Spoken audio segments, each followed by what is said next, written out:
bagaimana kita mempunyai interaksi positif dengan anak, apalagi anak-anak itu kan ya bagian terkecil termuda di masyarakat kita ya, kita nggak bisa melepas mereka sendirian. Mencetak generasi lagi yang polanya sudah berbeda ya, tapi tidak merusak dari kearifan kita ya. Bagaimana kita sebagai bangsa Indonesia yang memiliki attitude ya, yang memiliki bagaimana menghargai yang lebih tua ya, bagaimana kita menghormati yang lebih tua dan menghargai yang lebih muda dan sesama.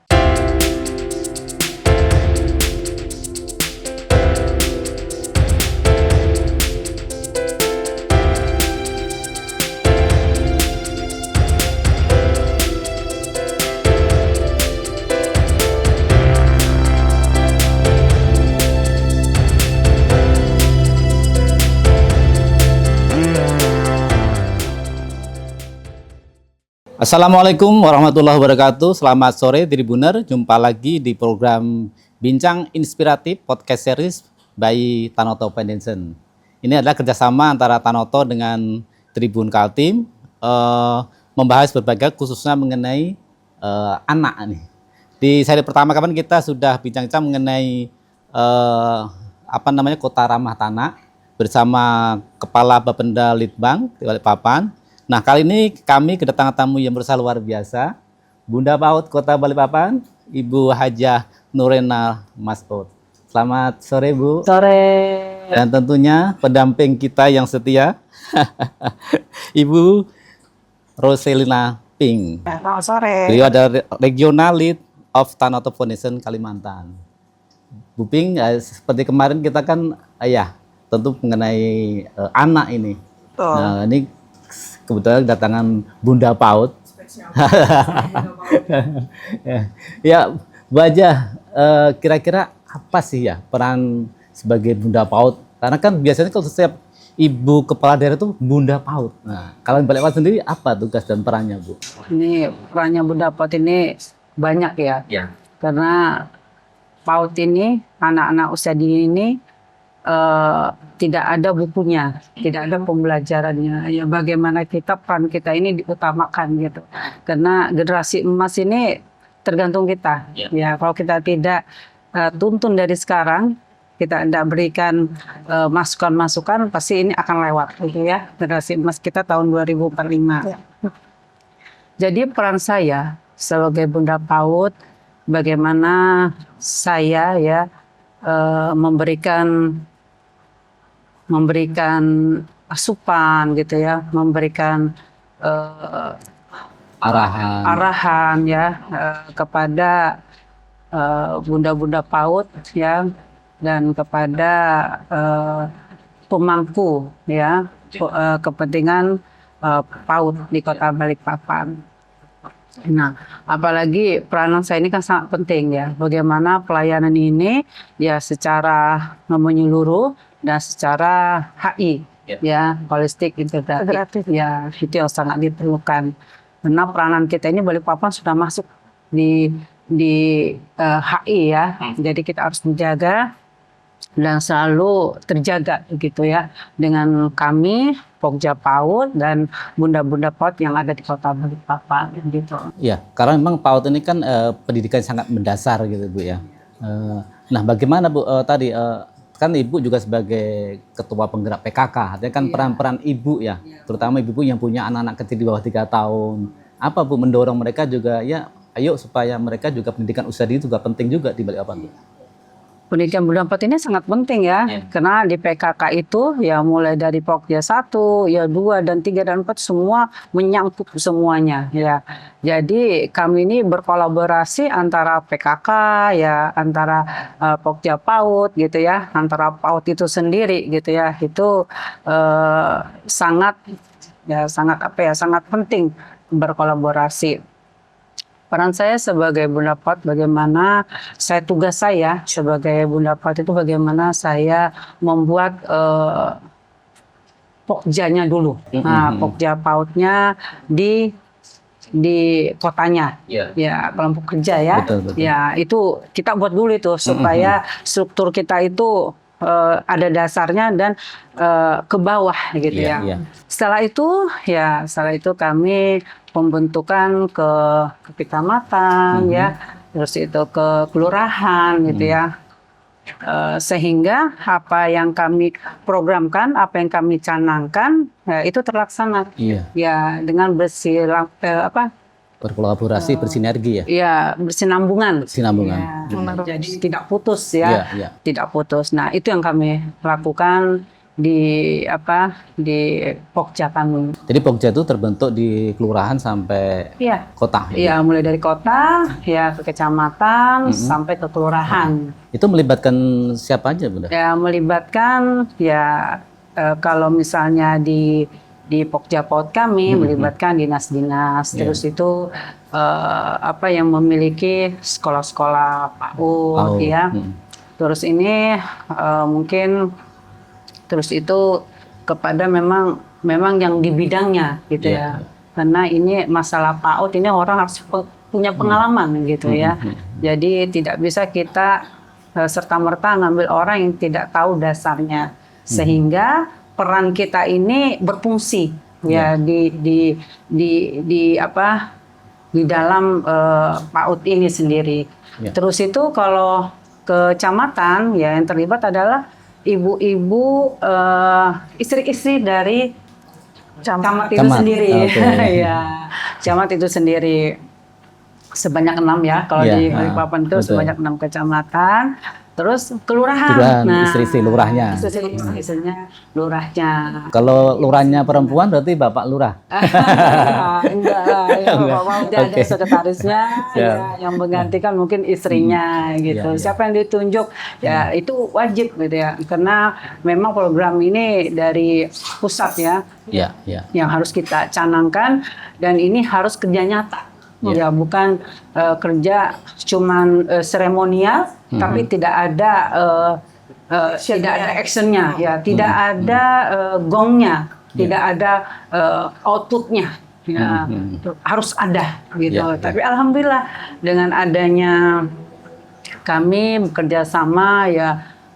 Selalu berdiskusi apa sih yang menjadi tantangan kita di Kota Balikpapan ya. Sebenarnya tantangan itu sangat banyak gitu. Kenapa Kota Balikpapan ini adalah penyanggahnya IKN yang mana pasti banyak ya warga luar yang masuk ke Balikpapan ya, kita nggak tahu tujuannya. Nah ini dampak dari ini anak-anak mungkin yang di sana mungkin remaja sehingga menikah di sini, akhirnya polanya yang berbeda sehingga kita menjadi Bunda PAUD ini bagaimana tantangan ini harus kita jawab tantangan ini. Mbak Ping, nggak mungkin dari Mbak Ping sebagai kayak NGO yang peduli lah, concern di bidang pendidikan, khususnya pendidikan anak usia dini ya. Bagaimana dengan Balikpapan sendiri, mungkin sepengetahuan atau sepengamatan Mbak Ping? Kalau dari secara pengamatan gitu ya, secara angka memang betul yang tadi Bunda PAUD bilang. Kalau tantangannya masih banyak ya, mendatang. Kemudian juga kita tahu tadi Bunda juga sudah menyebutkan bahwa pekerjaan itu juga ada di sekitar sini dan itu juga menjadi atraksi orang-orang, terutama orang-orang yang punya anak. Secara kalau di Kota Balikpapannya sendiri memang kalau secara program kami Bunda, tahun-tahun sebelumnya kami banyak fokus di pendidikan dasar. Tapi kami melihat dengan banyaknya anak yang muncul terus-menerus gitu kan, dan tadi juga untuk Indonesia Emas 2045 kami melihat kebutuhannya juga, kayaknya kita perlu deh kerjasama dengan Kota Balikpapan terkait dengan anak usia dini. Karena di Tanoto Foundation sendiri kami fokus pada penguatan pola asuh. Pola asuh itu kan jelas.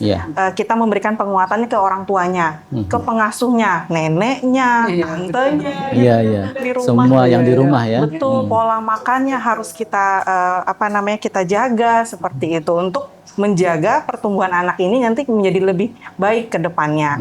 Kemudian juga kami concern sekali atau sangat peduli terhadap stimulasi dini. Kenapa stimulasi dini? Karena kadang kita lupa anak-anak sekarang itu terutama yang 0 sampai 3 ya. Kami kan memang khusus di 0 sampai 3 tahun. anak 6 bulan itu kan kita harus tahu progresnya sampai di mana. Iya. Tapi dia nggak bisa sendiri. Iya, benar. Dia nggak bisa sendiri. Harus kita sebagai orang tua, kita sebagai orang pengasuh yang berada di sekitarnya itu harus paham bagaimana kita mempunyai interaksi positif dengan anak. Apalagi anak-anak itu kan ya bagian terkecil termuda di masyarakat kita ya. Kita nggak bisa melepas mereka sendirian. Iya. Seperti itu. Bunda, mungkin terkait tadi peranan orang tua ya, terutama dari orang tua yang memang punya anak di usia 1-3 tahun. Bagaimana biar mereka punya kesadaran pentingnya pendidikan anak usia dini gitu, Bunda? Iya. Memang kita ini sebagai Bunda PAUD dan Pokja PAUD selalu sosialisasi. Bagaimana kita mensosialisasikan PAUD di masyarakat gitu ya. Bagaimana predikat kita ya kita bisa mempromosikan sehingga peminat PAUD ini di Kota Balikpapan tambah gitu ya. Jadi itulah generasi kita sehingga kita masuk ke PAUD ke pra SD itu kan perlu apa ya simulan ya, Yes. yang sangat penting gitu yang kita harus lakukan. Jadi ya kita harus memberikan ini apa namanya kepada orang tua gitu ya, pemahaman kepada orang tua melalui media kita sendiri ya, melalui bimbingan teknik gitu ataupun penyuluhan dan lain-lain yang sering kita lakukan ya kepada orang tua ya, orang tua murid ya, orang tua murid yang PAUD, bagaimana kita memulai 1000 hari ya, 1000 hari kehidupan. Ya. Jadi dari situlah kita memberikan asupan-asupan ya ilmu-ilmu agar apa? Agar para orang tua kita kan banyak orang tua yang muda ya. Orang tua muda yang memang mereka perlu gitu. Perlu kita memberikan memberikan masukan gitu ya, memberikan pengetahuan ya, terus banyak hal yang kita lakukan ya untuk anak-anak bukan anak-anak sih, kepada remaja-remaja yang memang ibu-ibu yang usia muda gitu ya, karena stunting ini kan bukan dari ibu melahirkan, tapi bagaimana dia merencanakan merencanakan mulai dia mulai haid ya kan, bagaimana dia merencanakan sesuatu itu nanti dia akan melahirkan. Nah, melahirkan anak ini jangan sampai stunting. Nah, 1000 hari tadi nih ya kita perlu ya pembimbingan kepada anak-anak kita sampai dia melahirkan, sampai 1000 hari ke depan kelahiran. Nah, ini perlu, karena apa? Inilah dampak dari anak-anak itu yang mulai dari mereka masih remaja gitu, bukan dia waktu dia hamil saja melahirkan, setelah itu sudah gitu ya. Jadi di Balikpapan kan Bunda punya banyak program kan untuk remaja putri, tablet tablet kan kita sudah lakukan bersama DKK, bekerja sama kita ke sekolah yang SD yang SMP ya, karena kalau SMA itu kan punya provinsi ya, kita tidak bisa masuk ke dalam jaringannya dia ya. Kita ke SMP memberikan memberikan edukasi kepada anak-anak kita, bagaimana anak kita itu mempersiapkan diri nanti dia melahirkan agar anak-anak itu tidak stunting. Nah, itu yang kita lakukan terus kepada anak-anak kepada yang mau menikah. Nah, waktu menikah itu kita berikan juga kasihkan juga pil. Pil itu adalah penambah darah ya, sehingga dia nanti kalau seandainya persiapan hamil gitu ya, jadi tidak ada pendarahan, dan sehingga anak-anak yang dia lahirkan itu betul-betul menjadi anak-anak yang sehat, cerdas gitu. Keren. Nah, kalau kita lihat balik Kota Balikpapan kan ada taman-taman bermain kayak di BKP gitu. Itu inisiatif salah satu upaya pendidikan anak usia dini. Anak-anak bebas bermain di situ, termasuk rumah ramah anak gitu. Itu Bunda. Iya. Ini taman-taman ini kan ada beberapa taman di Kota Balikpapan ini luar biasa. Memang saya selalu berbisik ria kepada wali kota Iya, ya, iya, iya. karena kita ini kan sering mengambil contoh yang baik, contoh baik ke kota-kota yang lainnya. Kalau kita kunjungan, ya studi banding gitu ya, studi tiru ya dari banding ya. Bagaimana kita memperbandingkan kota kita dan kota yang memang sudah layak gitu ya. Nah akhirnya semenjak Pak Wali Kota menjadi wali kota sudah 3 tahun setengah ya, hampir 4 tahun. Ya banyak ilmu memang yang kita serap gitu ya, sehingga kita melihat kebutuhan masyarakat apa sih di Kota Balikpapan. Ternyata kita butuh ruang terbuka. Betul. Ya di tempat-tempat kota-kota. Ya karena apa? Balikpapan ini kan kota yang sangat kecil. Sangat kecil dan tanahnya sangat terbatas. Ya. Alhamdulillah kami di kota-kota, kecamatan tengah, kecamatan kota, kecamatan selatan memiliki taman-taman yang selama ini kurang diminati. Nah selama ini, setelah kami bercermin gitu, oh ternyata kita perlu nih taman-taman itu diperbaiki. Bagaimana minat anak-anak yang ada di sekitar taman tersebut ingin bermain. Nah, bermain ini. Nah, alhamdulillah ya Pak Wali Kota akhirnya berpikir juga nih tergerak gitu ya, bagaimana anak-anak usia dini ini ya, anak-anak kita yang sekitar rumah kita gitu ya, bermain di tempat yang memang sudah disiapkan oleh pemerintah. Alhamdulillah ada persorotannya gitu ya. Terus ada ayunan gitu. Sehingga motoriknya anak-anak ini gitu ya berfungsi dengan baik gitu ya.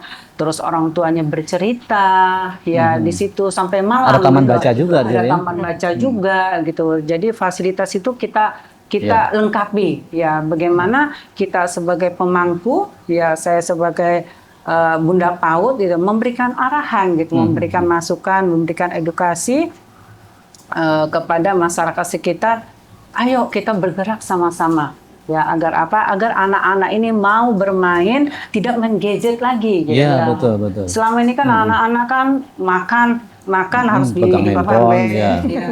Terus segala sesuatunya gitu ya, gadget itu, mau tidur juga harus dihidupkan gadget. Nah, bagaimana taman ini berfungsi sesuai dengan kebutuhannya. Nah, anak-anak tadi dengan berwarna, jadi anak-anak berwarna ini hijau, kuning, putih gitu, merah gitu, yang memang warna itu menjadi apa ya, supaya anak-anak kita ini tidak buta warna gitu ya. Betul. Ya karena warna sekarang kan juga terlalu banyak. Ya. Banyak fungsi-fungsinya juga gitu. Nah, itu yang kita memang buat di taman-taman gitu, pemeliharaan yang baik ya. Kita bekerja sama pemerintah juga, bagaimana anak-anak itu tidak mengalami ya di situ mungkin bukan kecelakaan sih, kalau misalnya ada benda yang tajam itu, makanya perlu selalu pemeriksaan secara rutin ya. Menarik Mbak Bingyat, ini bisik-bisik yang positif. Bagaimana taman-taman kota yang dulu hanya sekedar untuk keindahan, tapi sekarang bisa untuk nongkrong, bisa untuk belajar juga. Dengan Mbak Bingyat tadi misalnya gini, kan ada warna-warna, kemudian ada taman baca. Artinya kan pembelajaran tidak hanya dari lembaga pendidikan resmi ya, bisa dari teman-teman gitu Mbak Bingyat. Iya, betul banget. Sebenarnya itu sejalan juga dengan program kami yang secara nasional kami jalankan juga. Mungkin Bunda, saya informasikan juga kalau Tanoto Foundation itu punya rumah anak sigap, Bunda. Rumah anak sigap ini adalah sigap itu adalah singkatan dari program kami, siapkan anak generasi anak pintar. Jadi anak berprestasi. Jadi memang kami di rumah anak sigap itu sama seperti taman gitu ya. Kami menyediakan kelas-kelas untuk orang tuanya. Untuk yang tadi saya ceritakan bagaimana mereka kami punya program untuk memberikan informasi kepada orang tua. Kemudian di situ juga kami menyediakan stimulasi dini kepada anak. Jadi anak umur 0 sampai 6 bulan kami kategorikan 6 sampai 12 bulan. Jadi mereka punya kelompok-kelompok umur masing-masing. Di situ kami memperkenalkan mungkin yang tadi warna, kemudian warna kuning, warna merah, pengelompokan warna ataupun sensorik mereka, motorik mereka. Karena memang umur-umur segitu ya Bunda ya, kalau nggak dirangsang gitu ya, betul. Gitu, mereka kadang wah ini harus cari tempat bermain seperti apa lagi. Nah itu yang kami program kami secara nasional, dan memang keinginan kami adalah menyebarkan pesan-pesan ini juga terutama melalui Bunda PAUD tentunya. Iya, iya. Menarik tadi sudah diawali juga mengenai parenting ya. Pola asuh anak sekarang atau pola parenting terkini seperti apa, Bunda? Ya, artinya tadi mungkin kayak anak pasangan-pasangan muda lah, sehingga mereka sadar atau betapa pentingnya pendidikan anak usia dini gitu. Iya, memang sekarang itu sekarang ini penyampaian itu sekarang kan kita punya media sosial. Iya, benar. Nah, media sosial itu kan bisa dimanfaatkan. Anak-anak remaja sekarang ini kan semuanya informasi, yaitu parenting pun mereka melihat di situ ya. Nah, jadi bagaimana kita penyampaian ini ya melalui media kita. Ya, media kita ya bisa kita sampaikan kepada anak-anak bagaimana pentingnya kita ini memiliki pola asuh yang baik gitu ya. Ya dengan cara yang memberikan masukan, memberikan edukasi yang bagaimana kita harus siap dari sekarang. Ya, harus siap dari sekarang bagaimana itu mencetak generasi emas tadi itu, memberikan asupan yang memang benar, tepat sasaran gitu ya. Terus bagaimana kita memberikan stimulasi, bagaimana kita berkomunikasi dengan anak-anak, tidak boleh kasar gitu kan ya. Jadi banyak hal yang harus kita perlihatkan sehingga anak kita ya pada remaja-remaja muda ini ya bisa mengikuti pola yang berbeda dengan polanya kita dulu. Betul, ya. Kalau kita dulu polanya beda gitu karena nggak ada gadget gitu ya. Nah, yang sekarang ini kita melalui gadget, kadang-kadang apa yang kita sampaikan karena dia lihat gadget akhirnya berubah gitu ya. Apalagi kalau anak-anak kita punya idola. Betul. Nah, bagaimana kita ini menjadi idolanya anak-anak sehingga apa yang kita sampaikan anak-anak ini bisa tersampaikan kepada anak-anak remaja ya, yang memang nanti anak-anak remaja ini pasti alurnya kan pasti mencetak generasi lagi yang polanya sudah berbeda ya, tapi tidak merusak dari kearifan kita ya. Bagaimana kita sebagai bangsa Indonesia yang memiliki attitude ya, yang memiliki bagaimana menghargai yang lebih tua, ya bagaimana kita menghormati yang lebih tua dan menghargai yang lebih muda dan sesama. Iya, gitu. iya. Itu penting Mbak Iping. Nah, Mbak Iping kayaknya megang sesuatu buku yang luar biasa. Tadi pagi nih aku tahu nih. Ternyata adalah karya. Iya, ternyata punyanya Bunda ya. Bunda. Boleh diterangkan. Apa yang mendasari bikin buku dan apa sih isinya itu, Bunda? Ya, ini Aku Cinta Kota Balikpapan. Aku cinta Kota Balikpapan. Aku cinta Kota Balikpapan. Ini pembuatannya luar biasa ya, agak lama 1 tahun gitu ya. Prosesnya panjang. Aku Cinta Kota Balikpapan. Kenapa saya desain semua ini gitu ya, mulai dari awal sampai akhir gitu. Jadi ada kalimat yang salah, ada foto yang memang tidak sesuai, akhirnya kita ganti lagi. Kenapa saya buat Aku Cinta Kota Balikpapan? Agar anak-anak kita ini mindsetnya itu terserap, sehingga nanti dia dewasa nanti yang mungkin dia nanti kuliah di luar sana, sekolah di luar sana, dia bisa menceritakan Kota Balikpapan. Ya. Bagaimana menceritakan Balikpapan gitu, mulai dari awal ya Balikpapan ini diciptakan, maksudnya adanya Balikpapan, adanya sekarang Kota Balikpapan, dengan adanya kilang minyak, ya, dengan adanya Matilda betul. Ya, dengan adanya tempat-tempat ibadah ya yang sudah sejarah yang sudah lama, bagaimana pemerintahan tempatnya, bagaimana memiliki tempat-tempat wisata, terus baju-baju adat, ya, terus tuh baju-baju batik. Nah, ini perlu kita kenalkan kepada anak-anak kita.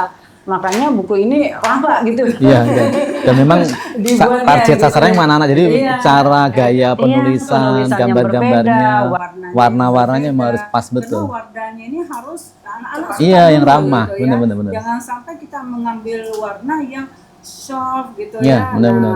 Yang kalem gitu, jangan sampai. Jadi memang harus terang menerang ya, dan ini jangan terlalu banyak tulisan gitu betul. Orang senang warna-warna, gambar. Karena anak-anak kita ini kan kita tidak tuntut dia untuk bisa membaca. Ya bagaimana dia mengenal huruf itu, dan nanti pada masanya dia bisa membaca. Gitu. Jadi transisi PAUD ini ya kami selalu dorong ya agar tercipta di Kota Balikpapan. Ya, transisi PAUD ke SD ini sangat penting.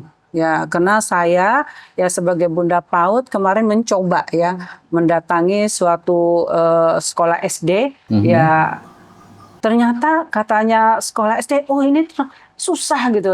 Menjadi Bunda PAUD itu ternyata susah, menjadi guru-guru PAUD itu ternyata susah gitu.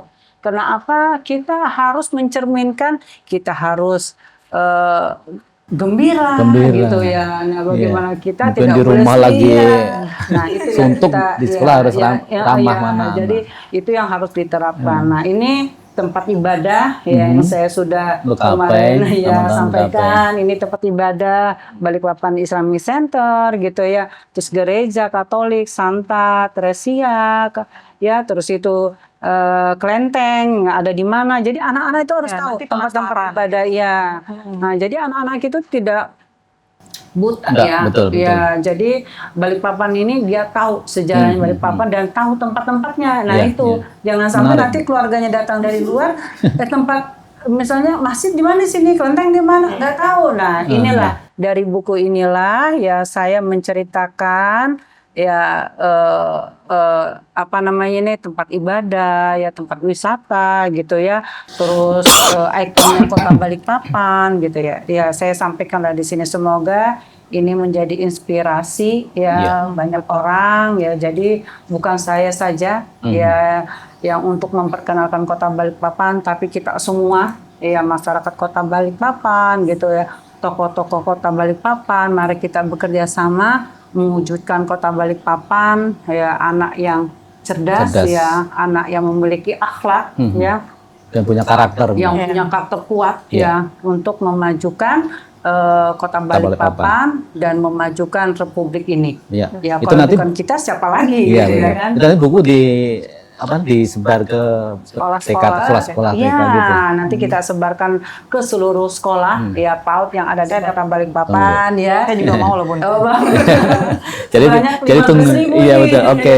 Jadi Tribunner saya tunggu nanti sekolah-sekolah akan dibagi-bagi. Saya juga nunggu. Iya. Oke, terakhir Bunda, apa sih pesan-pesan kepada ibu-ibu muda terhadap bagaimana pola asuh pendidikan anak usia dini gitu, Bunda? Iya. Saya menyampaikan kepada ibu-ibu muda ya, kita harus selalu membenahi diri kita ya. Kita harus menyiapkan diri kita bagaimana kita ya bisa memberikan ya yang terbaik untuk buah hati dengan cara menjaga diri kita ya, bagaimana kita anak-anak kita bimbing ya, bagaimana cara kita itu berkomunikasi yang baik ya kepada anak-anak kita, bagaimana kita menyentuh anak kita dengan kasih sayang kita kepada anak kita, bagaimana perkataan kita yang santun ya, berikan contoh yang baik kepada anak-anak kita, sehingga anak-anak kita ini menjadi anak-anak yang benar ya, anak-anak yang nanti menjadi generasi emas di tahun 2045 ya. Kita harus memulai dari diri kita. Insya Allah kalau kita bekerja sama suami dan istri ya untuk menjaga anak kita ya, insya Allah anak kita menjadi anak yang nanti menjadi anak penerus bangsa ini akan menjadi bangsa yang kuat ya untuk generasi selanjutnya. Bapak mungkin dari Tanoto sendiri program pendampingan khususnya di Balikpapan ya, itu seperti apa nantinya untuk PAUD ini? Kalau dari program kami sih sangat berharap ini kepada Bunda PAUD dan nanti juga pada Pak Wali Kota dan juga nanti teman-teman di Pokja PAUD gitu ya Bunda, pesan-pesan bahwa kerjasama yang kita lakukan untuk anak-anak gitu ya, pasti nanti akan sangat banyak membutuhkan dorongan yang tadi Ibu bilang dan juga arahan dari Bunda PAUD. Kami sih ingin nanti dan juga mitra-mitra kami yang lain gitu ya bisa meniru di Balikpapan bagaimana komitmen Wali Kota dan juga Bunda terkait dengan pendidikan anak usia dini. Dan nanti ke depannya memang kami akan tetap Bunda di pola asuh dan stimulasi dini, karena kami yakin dua hal ini adalah hal yang paling mendasar dan juga anak itu sebenarnya investasi. Iya, betul. Pendidikan anak usia dini itu investasi untuk anak itu sendiri. Seperti tadi yang Bunda bilang, Indonesia Emas 2045. Dan ya kalau kita pikir-pikir itu anak-anak 0 sampai 3 tahun yang sekarang ya Bunda, yang nantinya akan menjadi fondasinya Balikpapan ke depannya, fondasinya Indonesia.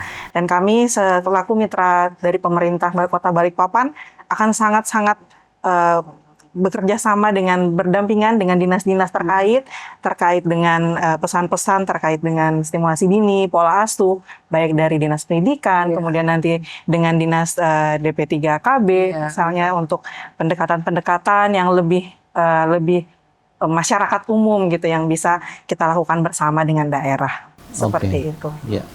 Mungkin Bunda ada yang mau sampaikan di closing terakhir mungkin? Ya.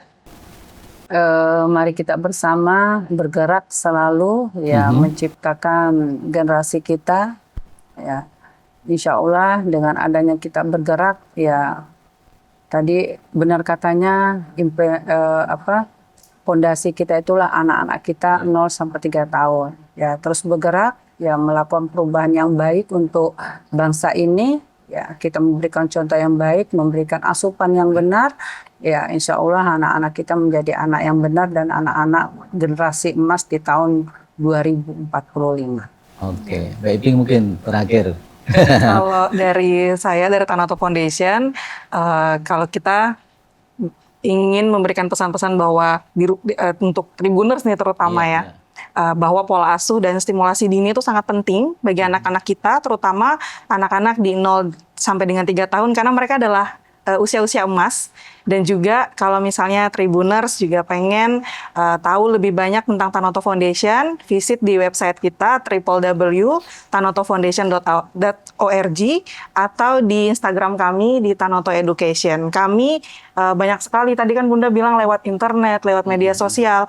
Harapan kami juga kami bisa membagikan edukasi dan juga pengetahuan bagi Tribuners juga lewat sosial media kami. Seperti itu, Pak Ustadz. Oke. Terima kasih Bunda dan Mbak Iping. Tentunya pendidikan anak usia ini sangat penting ya, generasi emas kita, apalagi ada IKN yang ada di tengah-tengah kita. Tentunya kan anak sekarang ini yang akan menikmati IKN yang mungkin kita hanya melihat sekarang. Ada IKN Sudah senior akan terwujud di 2028 dan insya Allah kita. Terima kasih sekali lagi Mbak Iping, Bunda Hajah Nurlena. Semoga diskusi pada sore ini bisa bermanfaat terutama kepada ibu-ibu muda yang masih punya anak usia 1 sampai 3 tahun. Kita jumpa lagi di program Bincang Inspirasi by Tanoto Foundation. Assalamualaikum warahmatullahi wabarakatuh. Waalaikumsalam. Download Tribun X sekarang. Menghadirkan lokal menjadi Indonesia.